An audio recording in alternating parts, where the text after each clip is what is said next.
Congratulations.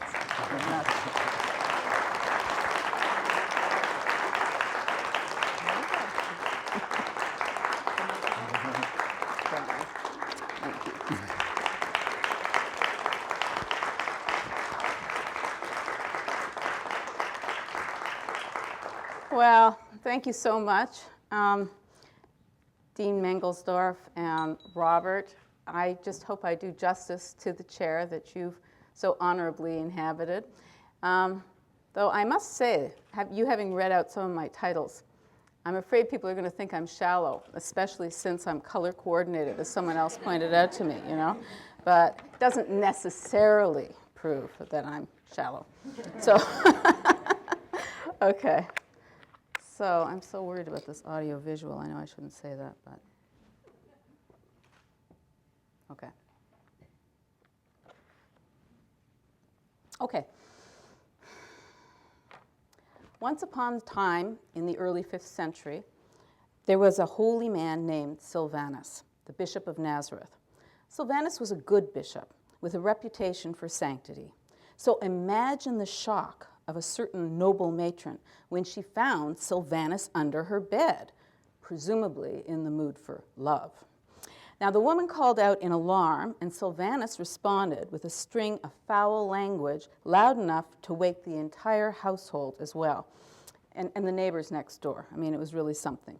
The outraged public drove Sylvanus from their midst, and he was forced to seek refuge at the tomb of his erstwhile friend, St. Jerome.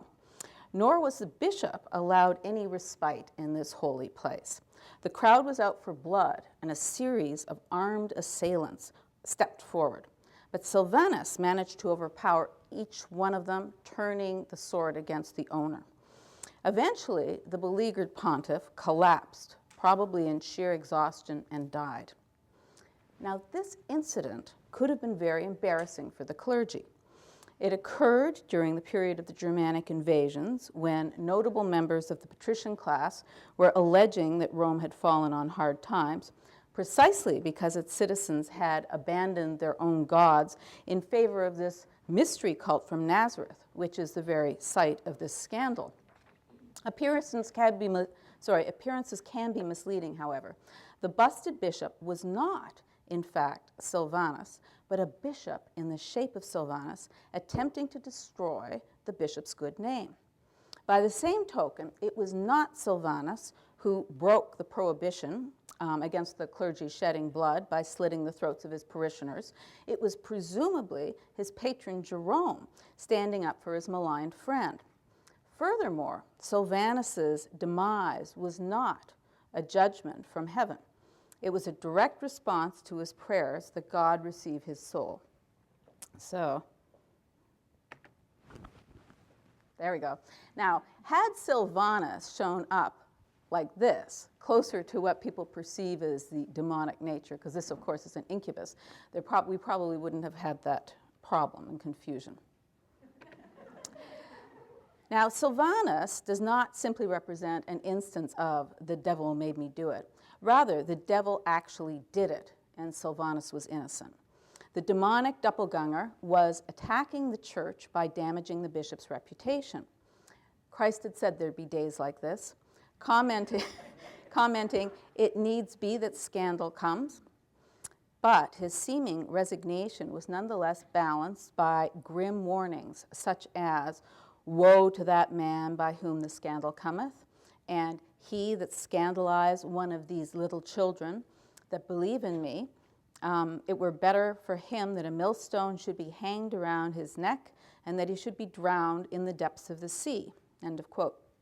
From at least the 2nd century, the clergy had attempted to distinguish themselves from the laity by virtue of their more rigorous sexual standards, which would ultimately become integral to their sacerdotal charisma. This association would determine that the church's most notorious and arguably most frequent scandals would be sexual. Now, if the bizarre story of Sylvanus were interpreted as an early cover-up, it might indicate the degree of denial and falsification that church authorities were prepared to undertake in order to suppress scandal. Today, I will consider some of the more pedestrian ways in which the church responded to scandal in the past, both on a theoretical and a practical plane, and how this history resonates with modern revelations concerning clerical sexual abuse. The church's unabashed efforts at concealing this criminal behavior has often been identified as a systemic problem by researchers with very different backgrounds. Gary Wills, for example, refers to structures of deceit. Social worker Myra Hidalgo likens the church's secrecy to the configuration of an incestuous family. Former federal investigator Leon Pottles points to the correlation between the clerical gay subculture and the high proportion of male victims. And canonist Thomas Doyle denounces a 2,000-year paper trail of abuse. A number of studies have also attempted to link contemporary abuses with the compulsory celibacy of the clergy, resulting in vigorous attacks and impassioned defenses of clerical celibacy.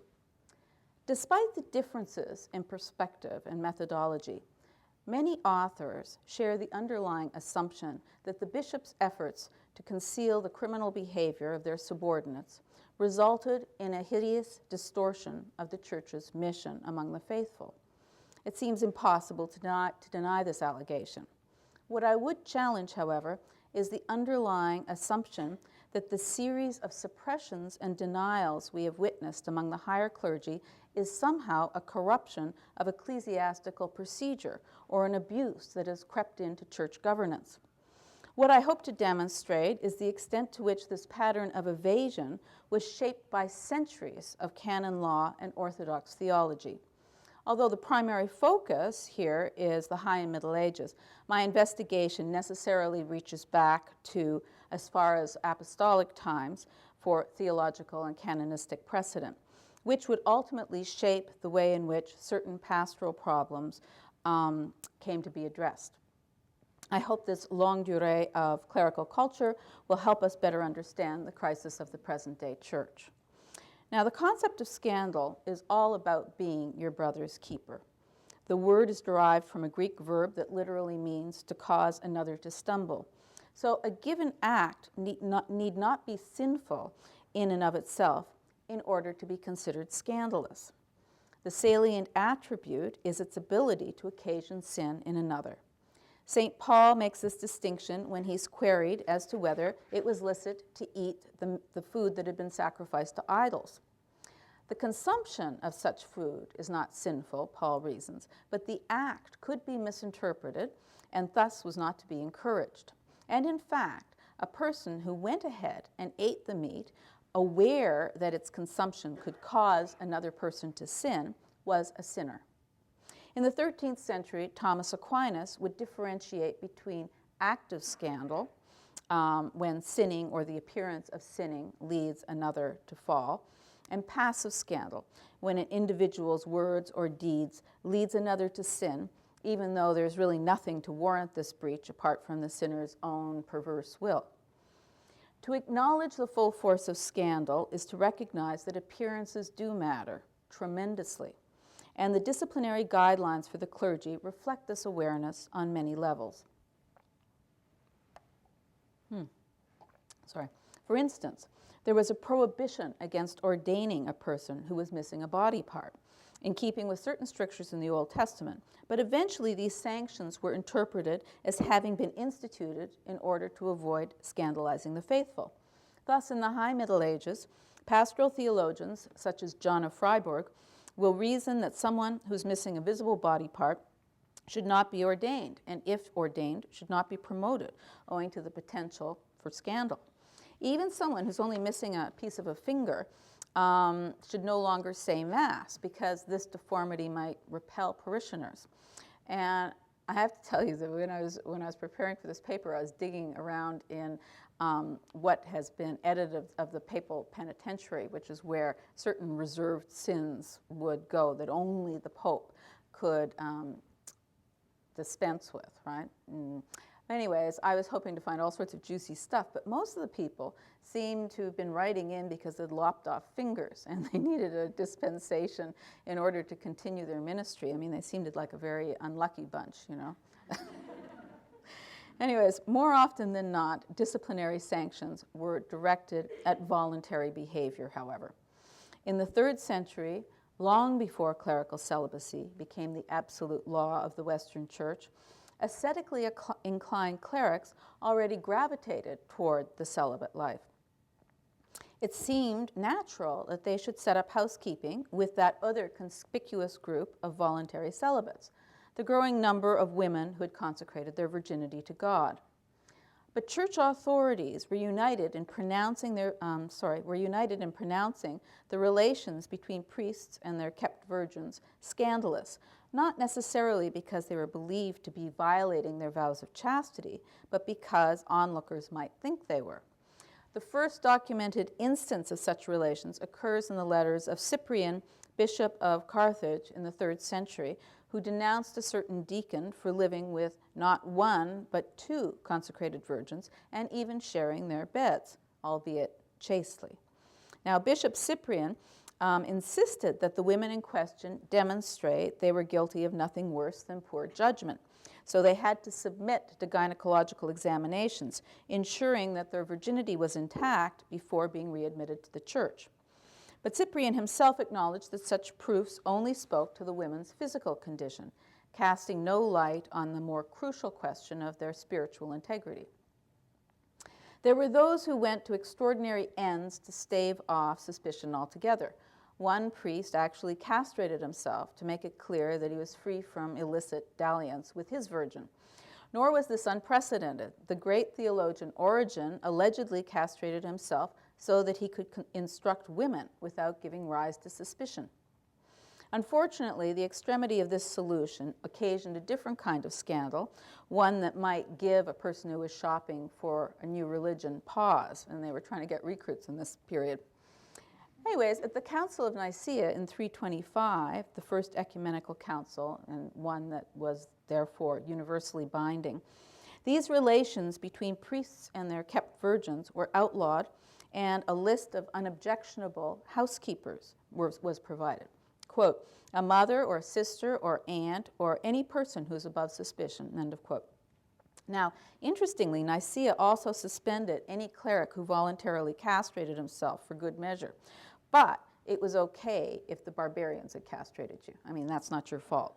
But I think it's interesting because this thing against self-castration comes immediately after the very important profession of faith. So one can only think that it must have been on people's mind.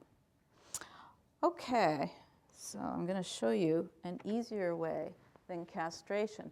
This is, this is Thomas Aquinas, who had a rough time when he joined the Dominican order. It wasn't prestigious enough for his family. And so they locked him up in a room and threw in a prostitute, who you can see leaving through the door. But anyways, he, when the prostitute tried to seduce him, he slapped her across the face and burst into tears. And then 2 angels came with a belt from heaven and put it around him, and he never felt any sexual disturbance after that. So there. Even without a celestial chastity belt, the majority of clerics who lived with their virgins may well have been innocent, providing a useful example of those worrisome instances in which people who look guilty are really innocent. This inconsistency was often resolved in saints' lives when someone wrongly accused demonstrates his or her exemplary humility by accepting blame for a sin they did not commit. A classic example occurs in the life of St. Margaret, who, for complicated reasons I won't go into, surreptitiously entered a male community of religious under the name Pelagius. Ironically, Pelagius was put in charge of a female community, which she governed blamelessly until the devil put it in the head of one of the nuns, who happened to be pregnant, to blame Pelagius. Well, Pelagius didn't defend himself. The monks expelled him without a trial, imprisoned him in a cave, fed him on only barley bread and water, And he was very patient, in accepting this penance, never defending himself. And it's only after her death, did I say him before? Well, he, she, I guess. It was only after her death that her name was cleared, because when they were preparing the body for burial. Now, one way of reading this story is that the innocent will ultimately be vindicated. But it could also suggest that any scandal constituted a public debt that had to be paid by someone, sooner rather than later. But what happens in the event that a member of the clergy is in fact guilty? That would largely depend on whether the offense was hidden or out in the open. According to the 4th century decree of Pope Siricius, a cleric is not permitted to do public penance, which was the customary expiation for mortal sins in the early church. Moreover, any person who had ever done public penance could not be ordained. And if by some error the person was ordained, they weren't allowed to be promoted. So in the event that the priest was caught in some heinous sin openly, such as fornication with a spiritual daughter, the only solution was deposition. Then there's the more insidious problem of what to do with the hidden sin. Although Christ had little use for hypocrites, the biblical injunctions against scandal could be used in support of pious hypocrisy. Moreover, the very severity of the punishment visited on the publicly disgraced cleric might forestall denunciations. As detrimental as such a tacit policy may be for the individual priest's soul, it did not undermine the efficacy of his ministry. In patristic times, a group known as the Donatists maintained that any sacrament performed by a priest guilty of a mortal sin was invalid. But this movement had been definitively trounced by St. Augustine, who argued that the integrity of the sacraments remained undefiled by a minister's personal demerits. The rigidity of the Donatist position was pronounced heretical for good reason. Imagine the spiritual paranoia if you found out that your priest was a sinner, and then, was your baptism legitimate, et cetera, all of the sacraments that had been performed would be at risk. And so it could be that the cleric, who was a secret sinner, was moldering in his own private hell, yet his sacerdotal power would remain intact. Furthermore, beginning in the 6th century, a new way was opened up for the private expiation of sins. The ancient practice of public penance began to give way to private auricular confession, spreading from insular monastic communities to continental Europe. In a letter of 853, Rabanus Maurus, Archbishop of Mainz, recommends this option to the Bishop of Autun. Quote, "It seems to me that those caught publicly in perjury, theft, fornication, or other crimes of that sort should, according to the canons, fall from their rank because this would create a scandal. But those whose crimes are hidden can acknowledge them through secret confession, with a priest present to assign penance. Through fasts, vigils, alms, and sacred prayers, these people might hope for pardon from God, with their rank preserved." End of quote. Clearly, Rabanus believed that private auricular confession could do double duty for a sin that also happened to be a crime, at least for members of the clergy. Rabanus's views are representative of the most progressive clerical council in the 9th century. Furthermore, as the church became increasingly preoccupied with its corporate identity and jealous for its good name, it was anxious to dress its nascent policy on scandal in as much authority as possible. Authority meant antiquity. So we also find a prescription for contending with a priest's secret sin in a canon attributed to the 4th century Council of Gangra, but really a part of the 9th century Pseudo-Isidorian decretals, the most famous set of forgeries, well, in the West certainly, and the forgeries on which many of the most extraordinary claims of the Western clergy are based. Now, this text deals very harshly with a priest caught fornicating, who is assigned a series of tapering fasts that last 13 years.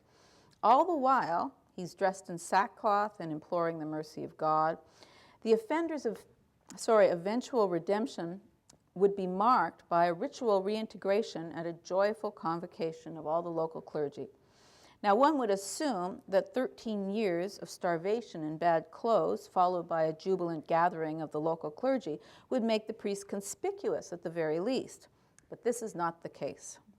For while undertaking this truly awesome marathon of penance, quote, the priest should not go out in public lest the flock of the faithful suffer scandal, nor ought the priest to repent publicly, just like a layperson, end of quote. All of the canons I've cited were included in Gratian's 12th century Decretum, the medieval church's most authoritative work on canon law that was still in effect until the 20th century. Now, this is probably the most, one of the most famous instances of public penance in the Middle Ages. The person who's kneeling is the German emperor, Henry IV, and he's trying to get absolution from Pope Gregory VII. They had a falling out. And Gregory VII wasn't budging. He didn't actually, he was obliged to absolve him, but he didn't feel like it because for political reasons. And so here are two people who are intervening on the public penance on Henry's behalf. Hugh, the Abbot of Cluny, and the Countess of Tuscany, Matilda. But such flamboyant displays of public penance were basically the province of the laity. For the clergy, the dread of scandal and the private remedy of auricular confession drew a curtain of silence over clerical vice, especially sexual misdemeanors. The attendant dangers of this expedient are symbolized in a bizarre exemplum, or edifying tale, that appears in a late 11th century treatise by the monk Goscelin of Saint-Bertin. The story, ostensibly demonstrating the devil's relentless attacks on the holy and God's mercy on the truly penitent, concerns a certain Alexander, an anchorite in the forest who was, quote, already great, able to touch the heavens with his virtues, end of quote. The infant daughter of a neighboring king was stolen and entrusted to this hermit by a demon who was disguised as a monk. Alexander lovingly raised the child, only to later seduce her and ultimately impregnate her. Fearing exposure, the panic-stricken hermit confessed his sin to his demonic friend, who, in turn, convinced him to murder the hapless girl, arguing that a single murder was far preferable to the scandal ensuing from the fall of somebody reputed to be so holy. Then Alexander's friend, who's called the Good Master of Perdition, helped to bury the girl. Eventually, this pastiche of lust, sin, and crime is put to rights. Alexander's hand is miraculously stuck in a tree for some 15 years to facilitate his penance. So he's standing like that. Now, he confesses his offense to the king, who somehow got waylaid on a hunting expedition. And the king realized that the murdered girl must be his daughter, who had been stolen. So they exhume her, and the king discovers, quote, a great miracle of God's mercy, that after all these years she was undecayed, as whole and radiant as she had been in life, end of quote. Alexander besought the king to obtain his daughter's forgiveness, and the king, in turn, touched the fallen hermit with the girl's uncorrupted finger. Alexander was immediately freed from his tree, so he was like this the whole time, and forgiven by the king. And then they build a monastery, so it has a happy ending. Now, the story of Alexander, in the story of Alexander, clerical sin and crime are again folded together into a unified offense that can be expiated through penance. The fact that the king also happens to be the girl's father, yet is relatively nonplussed by the revelation of Alexander's dark deed, suggests that the sacred obligations of both public justice and kinship give way before this skewed vision of benefit of clergy. But equally disturbing is the fact that this story is all about Alexander. The nameless woman is merely instrumental in his redemption, providing opportunities for temptation, sin, repentance, and absolution. It was really too bad she had to die to fulfill all these roles. But the fact that her body remained incorrupt and generated a miracle signifies her innocent purity and sainthood. So at least she was rewarded posthumously. Goscelin's treatise was addressed to his spiritual daughter Eve, a nun at the English monastery of Wilton. It was occasioned by Eve's sudden departure for the continent, where she went to live as a recluse alongside a monk named Hervey. Goscelin was shattered by Eve's disappearance. Doubtless he was attempting to warn her about the dangers of living with any man, even a holy hermit like Hervey. But it doesn't take much imagination to construe Alexander as a surrogate for Goscelin, whose inappropriate love for Eve probably prompted her flight. The tale of Alexander could also be read as a kind of morality tale, reflecting the extent to which an individual cleric was prepared to go in order to be spared the scandal of exposure. And this underlying theme is further articulated by Goscelin's constant fear lest his book be misconstrued by, quote, the whisperer of scandal, the lecherous eye, the pointing finger, the spewer of hot air, and dirty snickerer, end of quote. The experience of Goscelin's slightly older contemporary, Peter Damian, demonstrates how this apprehension was also expressed on a corporate level, so that any attempt to critique or reform the clergy's behavior constituted a breach that would be considered scandalous. And the scandal spawned by identifying the priesthood's scandalous behavior was arguably the worst of two evils. In 1049, Damian addressed a treatise entitled The Book of Gomorrah to Pope Leo IX, in which he attacked what he perceived as the scandalous same-sex relations that were rife among the clergy, according to Damian. Now, Damian testifies that the contemporary church punished anal intercourse with deposition, but ignored less grievous forms of intimacy like mutual masturbation. So his treatise is an appeal that the various sanctions, especially deposition, be applied much more broadly, basically for anything, anything physical. By Damian's reckoning, no clerical rank, however exalted, was immune from the vice of same-sex relations. Bishops corrupted the very spiritual sons whom they ordained. Furthermore, if one of the perpetrators became troubled by his conscience, all he had to do was confess to his partner in sin, who, as one might expect, tended to err on the side of leniency when it comes to penance. Now, Damian clearly anticipated opposition when he wrote this treatise, because he has an afterword that addresses, quote, "He who accuses me of being an informer and delator of my brother's crime, let him be aware that I seek with all my being the favor of the judge of conscience. When I see this pestilential practice flourishing in the priesthood to be the murderer of another's soul, by daring to repress my criticism, I become responsible for another's crime," end of quote. Damian was writing during the 11th century reform of the church, the period in which the clergy separated itself once and for all from the laity, with clerical celibacy serving as the most prominent way of achieving this separation. The case against clerical marriage was made vigorously, even ruthlessly, and violent attacks on married priests and their families ensued.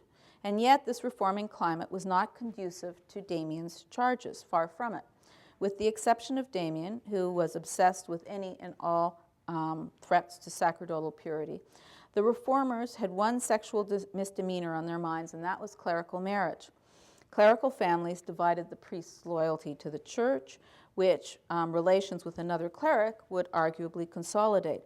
Nor did same-sex relations pose the kind of threat to church property that marriage did. The kind of dangerous liaisons that Damian was targeting just couldn't compete. The Pope politely thanked him for his efforts, agreeing that sodomy should be punished by deposition, but basically leaving everything else the way it was. Nor did Damian's vehement apology forestall criticism, because in a subsequent letter, Damian complains to the Pope about his various accusers. He doesn't say exactly what they're accusing him over, but in all probability, these accusers blamed Damian for inciting scandal. Whatever their charges, however, Damian was quick to protest his innocence. Still, like the saints of yore, he offered to perform penance. Now, the caveat here is he wrote a treatise in praise of flagellation, which might suggest that he would like penance, so I don't think it would count. Anyways, I'm not sure about that. Pope Leo's successor, Alexander II, was probably more sensitive to the treatise's potential for scandal. For in a letter to a friend, Damian complains that the pontiff borrowed a certain work, ostensibly to have it copied, quote, but at night he took it away without my knowledge and stuffed it in his book chests. And when I complain about these things, his mouth bursts forth with laughter while his hand boxes my ear. He sounds sort of like a jolly guy. Anyways, there seems to me to be little doubt. Some people have contested it, but I think there's little doubt that the purloined text was none other than the Book of Gomorrah.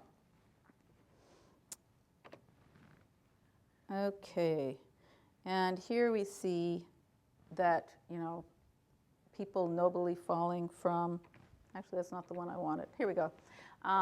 This is, actually it was on the poster, if those of you who saw that. This is from Dante's Inferno, and it's the circle that contains the sodomites. Sodomy actually is a very kind of loosely used term, so it would mean some sort of horrible sexual whatever, in this case same-sex relations, but it could also be applied to married couples if they had sex in the wrong position and stuff. But anyways, what's interesting about this picture is, as you can see, many of the alleged sodomites here have clerical tonsures, and one even is wearing a bishop's mitre. Okay. Now the example from Dante is instructive. Homosexual relations came to be considered the clerical vice par excellence. But Damian is a singular whistleblower. There are no medieval correlatives to the Book of Gomorrah. Modern scholars often revile it as a hysterically homophobic performance, which it is. Still, what is brave about the book is that it is an insider's view. Damian is to be commended for breaking ranks with the clergy and casting a harsh light on the hypocrisy of his brethren. I mean, they're supposed to be chaste. What is cowardly about the book is that it is an insider's view. Damian fails to break ranks with the clergy and look beyond to the laity.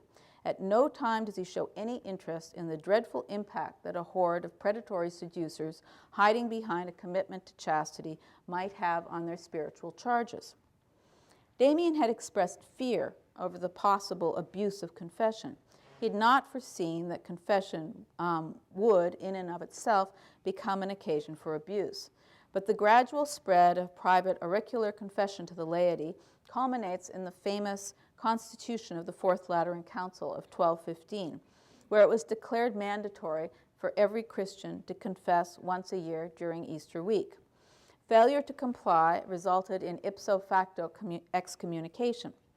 The same canon likewise stressed and arguably introduced the celebrated seal of confession, threatening any loose-lipped priest with perpetual penance in a monastic prison. Confessional discipline also required stability, meaning that a penitent had to confess to the same confessor, usually the parish priest, however ineffectual or reprehensible he might be.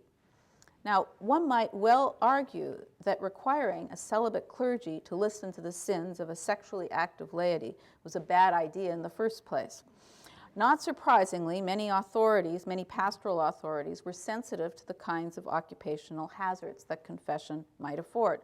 Thomas of Cantimpré, a 13th century Dominican, disclosed to the holy woman Lutgard that he was sorely tempted by the sexual thoughts which arose in the course of hearing confessions.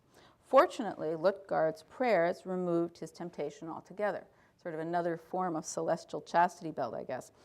But not everyone could count on being this blessed. The confessors' manuals that were produced in the wake of Lateran IV to tell people how to hear confession devised other strategies. Raymond of Penafort instructed priests to make women sit across from them, never looking them in the eyes. Antoninus of Florence required that priests only confess women with witnesses present, impose strict time limits, and make themselves as unpleasant as possible, using harsh and rigid words. Jean Gerson, Chancellor of the University of Paris, thought it might help for a priest to lie down cruciform while hearing an attractive woman's confession, so on the floor.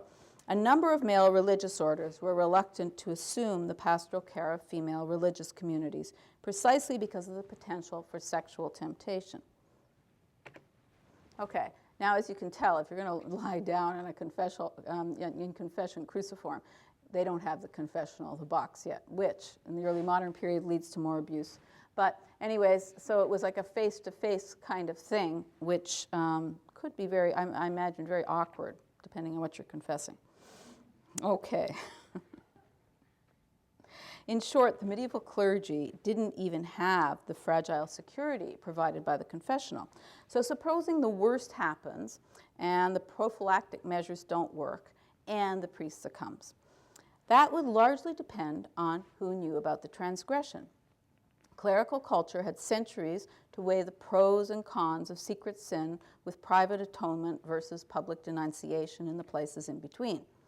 In the High Middle Ages, this discourse would be extended by the casuistry associated with the scholastic methodology and its intricate interplay of question and answer. The specter of clerical sin became a favorite topic in theological quodlibets in particular. The quodlibet, which literally means anything you please, was an academic exercise which took place before assembled students and faculty of the university. In theory, a master would put himself forward and, with no prior preparation, entertain very difficult questions from the floor. Fortunately, we've evolved past that. Very soon, written versions of quodlibets began to circulate. Indeed, for certain authors, the quodlibet even became the preferred written genre.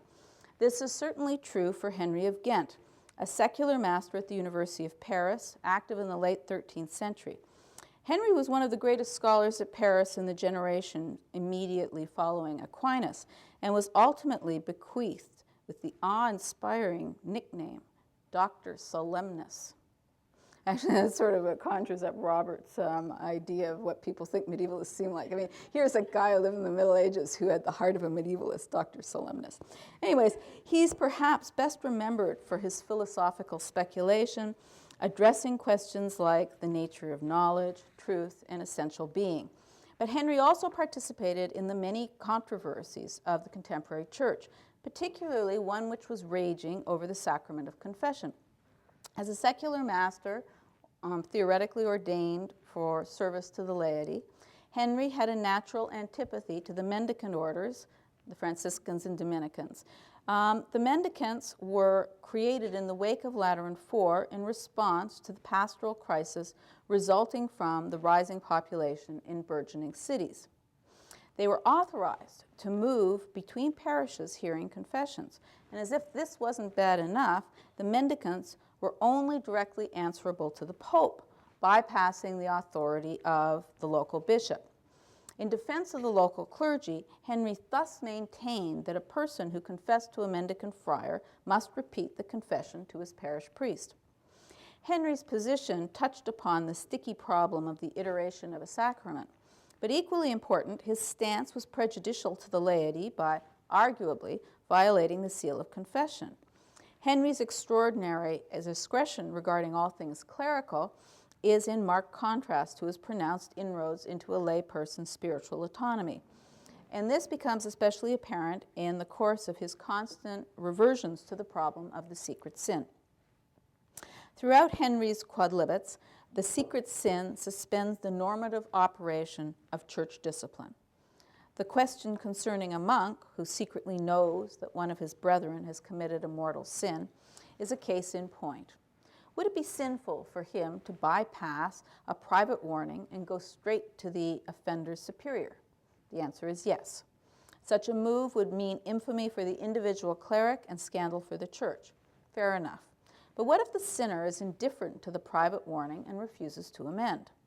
Even though Henry grants that a private warning would be most effective coming from the offender's superior, he nevertheless cautions against any incriminating revelations. Quote, because the sinner's deterioration would be feared more on account of the greater shame or greater fear of punishment. So don't reveal it to the prelate, end of quote. Indeed, if the would-be corrector had reason to believe that his admonition might backfire, he should bypass fraternal correction altogether and just shut up. Henry also entertains the possibility of enlisting the help of other people already aware of the sin, much like staging a modern-day intervention. If the errant monk still doesn't amend, Henry hypothetically posits that, quote, it ought to be revealed in public, for to do otherwise would be to neglect the health of one's neighbor, end of quote. In support of this solution, he cites the rule attributed to St. Augustine, which reassures the individual who's cast in the role of corrector, that he does not act malevolently. To keep quiet would mean standing by passively while another perishes, like a physician remaining silent about an open wound. Now, if you believed that someone's soul was on the line, this advice would make good sense. Even so, Henry ultimately rejects this or any other tactic that would urge disclosure. The analog of the physician remaining silent about the wound is unsuitable because, quote, a corporeal wound does not bring disgrace as a spiritual wound does, end of quote. Indeed, Henry portrays the person who is prepared to reveal another's sin not as a potential disciplinarian, but as a traitor. Here again, Henry enlists Augustine, only this time his Sermon on the Mount, or his commentary on the Sermon on the Mount. Quote, if your brother were to sin among you, correct him among yourselves. Why? Because he sinned among you. Those sins perpetrated in the presence of all ought to be corrected in the presence of all. Those sins perpetrated in secret ought to be corrected in secret. End of quote. Augustine volunteers the edifying example of Joseph, who upon realizing that Mary was pregnant, did not take vengeance on her or even accuse her. Instead, he silently sent her back to her family, quote, expecting it to be known to others what he already knew, end of quote. This was the path of least resistance that Augustine also pursued with a certain homicidal bishop he tells us about, correcting him in private and ensuring him, quote, we're not betraying, we're discussing in secret, whence it happens that the evil dies here, end of quote. Thus, if the sinner is obdurate, the would-be corrector should advance no further, quote, but wait until there are others who know what you know, end of quote. We've already seen that just because Henry prescribed this line of inaction doesn't mean that he's entirely sensible to its dangers. Quote, certain hidden sins incline to the detriment of the neighbor and the public good. So some say that if the delinquent is not corrected by the prelate privately, the sin ought to be revealed by the prelate's public denunciation. But although this solution is technically licit, it is not the good of the delinquent that is principally sought, but the public. It does not comply with the precept of fraternal correction, in which the good of the delinquent is principally sought. End of quote. In other words, deference to the sinful cleric seems to trump public safety. Nor does a perspective from a higher rung on the ecclesiastical ladder alter this view. Henry asks whether a prelate, suspecting that his subordinate is guilty of a secret sin, can place him under oath in the presence of chapter. And, religious communities have a daily meeting called chapter, swearing to tell the truth, and then question him about the particular sin. In this instance, Henry does not even pause to engage in a pro forma objection, but goes straight to an unequivocal no. The most charitable act may be to exhort such a person to correction, but by publishing his sin, you cross the line from corrector to traitor. Once again, Henry invokes the Augustinian position, what is perpetrated in secret be corrected in secret, possibly a prefiguration of what happens in Vegas stays in Vegas. And thus Henry denies the prelate's right to ask a subordinate to confess a private sin in public. To place him under oath would not just be illicit, but sinful. So an errant subordinate is not simply permitted, but even obliged to withhold his confession or run the risk of offending God. And Henry's penitential casuistry suggests an implicit conflict between the sinful cleric's spiritual well-being and the public good that always seems to resolve itself in favor of the cleric. If this sounds all too familiar, the uncomfortable resonance between Henry's underlying values and the behavior of the modern-day prelate peaks in one particular question.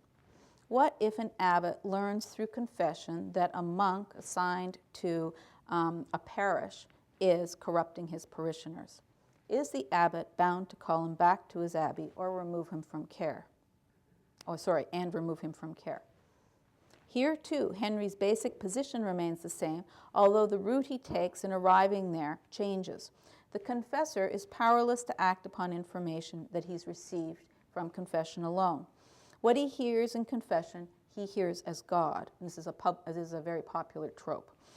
In his public role of abbot, however, his knowledge is limited to what he knows as man.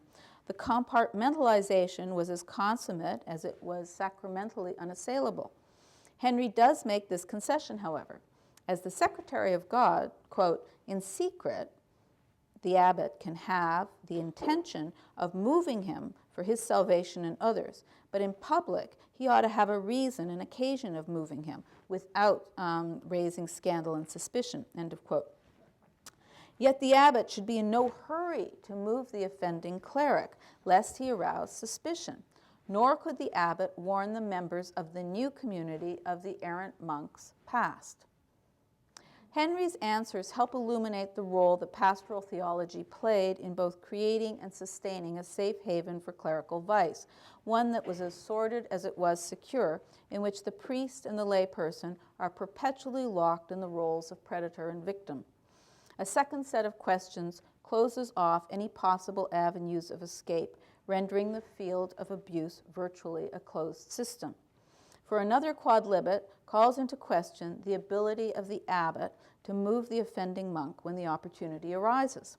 If an abbot presents a monk to the bishop for the care of souls, and he's then instated in a parish by the bishop, should he obey the abbot who recalls him to the cloister, or the bishop who tells him to remain?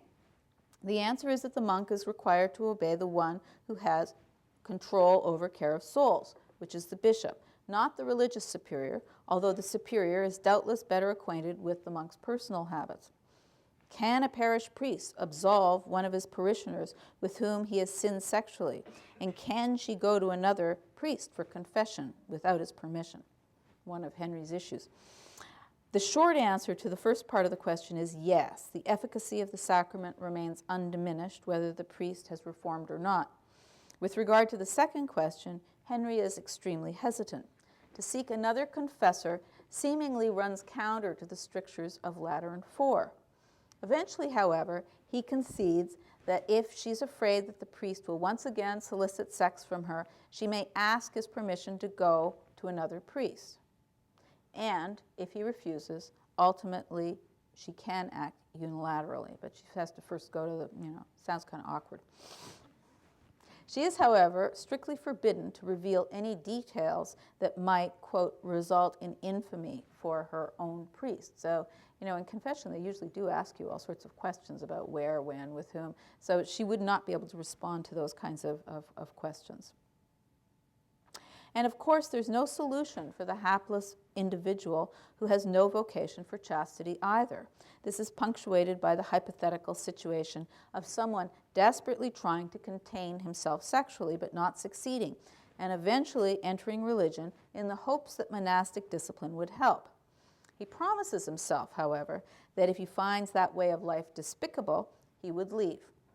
As might be predicted, he loathes monastic life and promptly leaves. Is he bound to return? The answer is yes, because a vow can't be conditional. He is every bit as bound as a man who marries a woman whom he loathes. So, Henry, I didn't make that up, Henry says that. Henry's views on the secret sin are not extraordinary. Rather, they're representative of mainstream pastoral theology. One might conclude that this elaborate deference to the cleric burdened with a hidden sin was striking a mighty blow in favor of the individual. This may be true, but according to the corporate logic of the church, each cleric was not just an individual, but a kind of figura for the entire church. As long as the sin was concealed, it was the sole property of the clerical perpetrator, and the church does its best to keep it that way. Hence, any serious steps to punish or chastise the offender is contingent upon other people's awareness of the sin. When the cleric's immediate community knows, they share in his shame.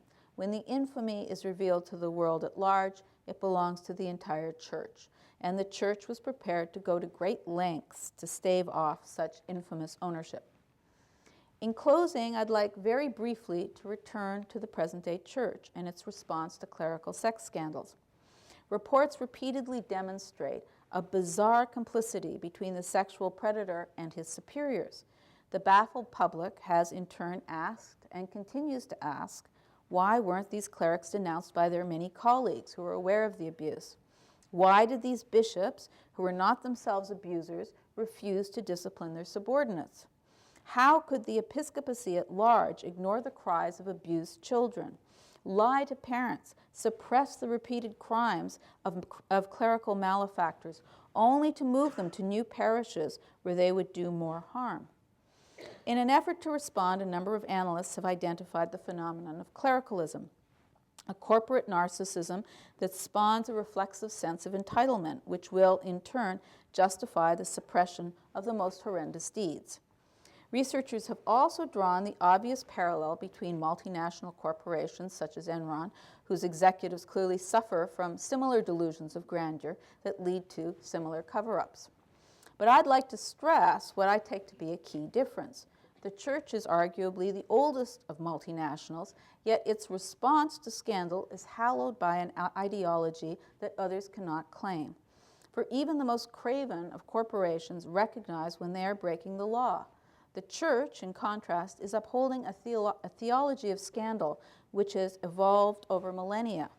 That the episcopacy managed to conceal these truly reprehensible crimes for so long is a sad tribute to its adherence to the tacit policies underwritten by this theology. Is it worse to sin out in the open or in secret? This is one of the more intriguing questions that Peter Abelard raised in his work Sic Non, written around 1120. He proceeds to assemble a wide array of authorities, one set urging the sinfulness of publishing one's sins, the other condemning the hypocrisy of the concealed sin. Now, Abelard envisaged Sic Non as a kind of exercise book for his students. It was their task to reconcile these conflicting sources, not his. Of course, Abelard was a true master of the interior who knew a thing or two about scandal. Yet, I doubt even he could have answered so impossible a question. It is a scandal that the church had the hubris to believe it could. Thank you.